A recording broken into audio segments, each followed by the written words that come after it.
This is BPSC preparation bye धरा और आज हम लोग पढ़ने वाले हैं खिलजी डायनेस्टी के बारे में। तो अभी तक हम लोग देख लिए स्लेव डायनेस्टी, अब खिलजी डायनेस्टी देखेंगे। तो इसके ये जो है 1290 से लेकर 1320 तक था। इसके जो फर्स्ट रूलर थे वो जलालुद्दीन खिलजी थे। ये एक फर्स्ट टर्किश सुल्तान थे, दिल्ली के फर्स्ट सुल्तान ऑफ दिल्ली जो थे, पहले दिल्ली के रूलर थे हमारे कुतुबुद्दीन ऐबक। पहले सुल्तान ऑफ दिल्ली थे इल्तुतमिश, लेकिन पहले टर्किश सुल्तान ऑफ दिल्ली थे जलालुद्दीन खिलजी। ये एक लिबरल ऑटोक्रेट थे, मतलब लिबरल थे। फिर आते हैं अलाउद्दीन खिलजी। ये one of the very famous rulers हैं जो कि बहुत ज़्यादा रिफॉर्म्स लेके आए थे दिल्ली सल्तनत में। इनको मोस्ट इफेक्टिव रूलर बोला जाता है इनके रिफॉर्म्स के कारण। ये इनको आमिर तुजुक भी बोला जाता है। ये जलालुद्दीन के सन इन लॉ थे। फिर इन्होंने जो है मालिक छज्जू का एक रिवोल्ट था उसको भी सप्रेस किया था। इन्होंने टाइटल अज्यूम किया सिकंदर तुसानी, जिसको कॉइन्स पे भी मिंट करवाया।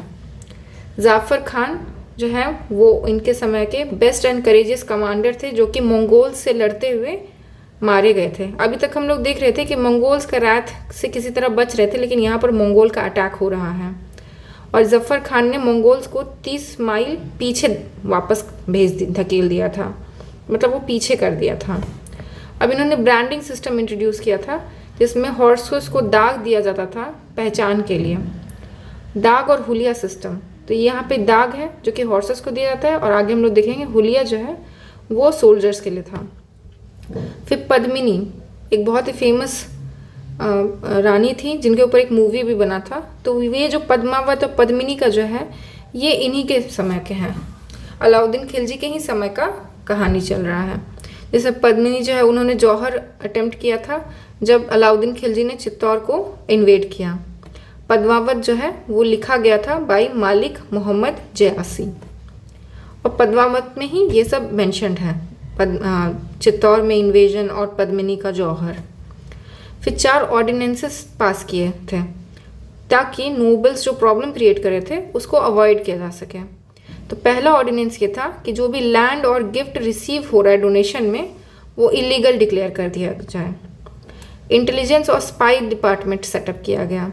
तीसरा, इंटॉक्सिकेटिंग ड्रिंक को बैन कर दिया गया। और चौथा जो है वो मैरिज या फिर इंटर गैदरिंग नोबल और आमिर के बीच में बिना परमिशन के अलाउ मना कर दिया गया ताकि ये सब का कोई भी फ़ायदा ना उठाया जाए नोबल्स के द्वारा। फिर अलाउद्दीन खिलजी ने आर्मी रिफॉर्म लेके आए जिसमें पहली बार सैलरी दिया गया है। इससे पहले हम एकता सिस्टम देख रहे थे, यहाँ पर सैलरी दिया जा रहा है पहली बार। और यहाँ पर हुलिया सिस्टम भी लाया गया, दाग एंड हुलिया। हुलिया जो है वो सोल्जर्स को के फीचर्स को एक्सप्लेन करता था ताकि सोल्जर्स का एक पता रहे, एक रिकॉर्ड बना रहे। फिर रामचंद्र देव जो थे वो देवगिरी के रूलर थे। वो हार तो गए थे अलाउद्दीन खिलजी से, लेकिन टैक्स पे करने से मना कर दिए। तो अलाउद्दीन ने मालिक कफूर, जिसको 1000 दिनारी भी कहा जाता है, उनको भेजा था लड़ाई करने के लिए रामचंद्र देव को। और इसी में लड़ाई करने में ही मलिक कफूर ने इनको टाइटल, ये रायन जो है टाइटल रामचंद्र देव को दिया गया। तो ये एक इम्पॉर्टेंट हो जाता है कि मतलब कि रामचंद्र देव थे जिनको हराने के बाद उनको टाइटल दिया गया था रायन। फिर इन्होंने एकता सिस्टम अबॉलिश कर दिया। एकता सिस्टम अबॉलिश करके सैलरी इंक्लूड कर दिया। ये पहले थे जिन्होंने revenue collection by measuring land करने लगे, मतलब अब लैंड को मेजर करके उसी के अकॉर्डिंग उसका रेवेन्यू डिसाइड किया जाएगा। इसके लिए एक सेपरेट डिपार्टमेंट एस्टेब्लिश किया गया जिसका नाम दीवान ए मुस्तक राज। मतलब ऐसे याद रख सकते हैं कि राज हो रहा है यहाँ पर। तो राज, लोगों का राज कब होगा? जब उनमें इक्वल ट्रीटमेंट मिलेगा। और यहाँ पर क्योंकि हम मेजर करके दे रहे हैं लोग को, तो लोग भी राज कर रहे हैं क्योंकि सबके साथ एक जैसा बिहेवियर है। तो इसीलिए इससे याद रख सकते हैं कि एक दीवान मुस्तक राज आ रहा है, मतलब कि लैंड अब मेजर करके टैक्स देना होगा। टैक्स जो है ये ट्रेडिशनल टैक्स ऑफिशियल जो थे पहले, खुद मुकद्दम चौधरी, उनसे भी कलेक्ट किया जाता था। अब लैंड जो है जितने लोगों को ग्रांट किया गया था ऐसा मिल्क या फिर वक्फ, मिल्क मतलब प्राइज में या फिर चैरिटी में जितना भी लैंड दिया गया था उसको वापस ले लिया गया। लैंड टैक्स को फिक्स कर दिया गया यहाँ पर 50%। अब लैंड मेजर होगा और 50% उसमें से टैक्स देना होगा।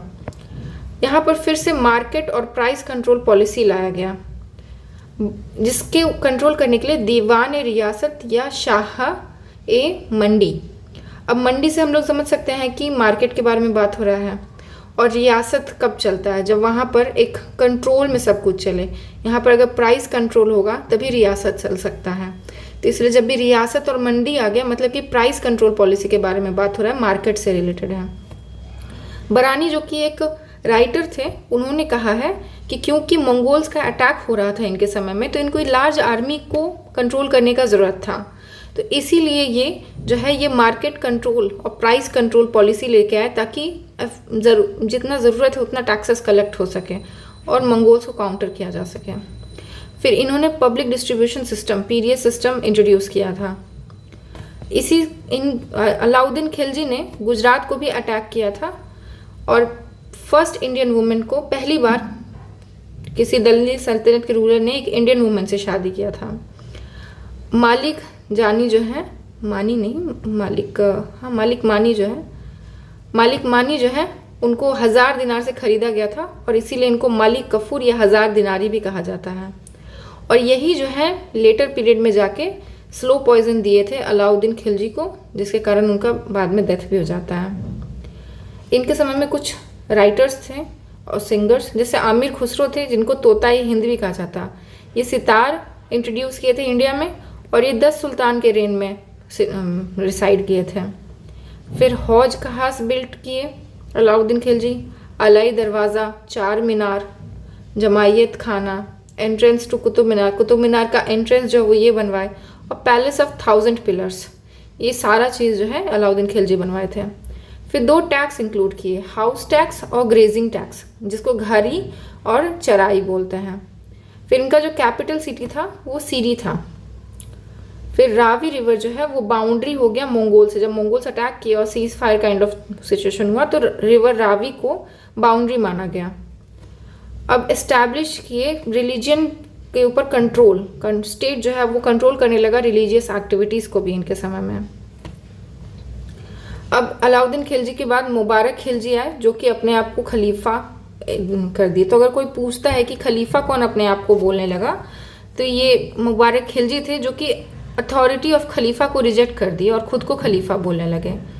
इनका टाइटल अल इमाम भी रखा गया। अब इसके बाद हम लोग देखते हैं तुगलक डायनेस्टी के बारे में। नेक्स्ट वीडियो में देखते हैं हम लोग।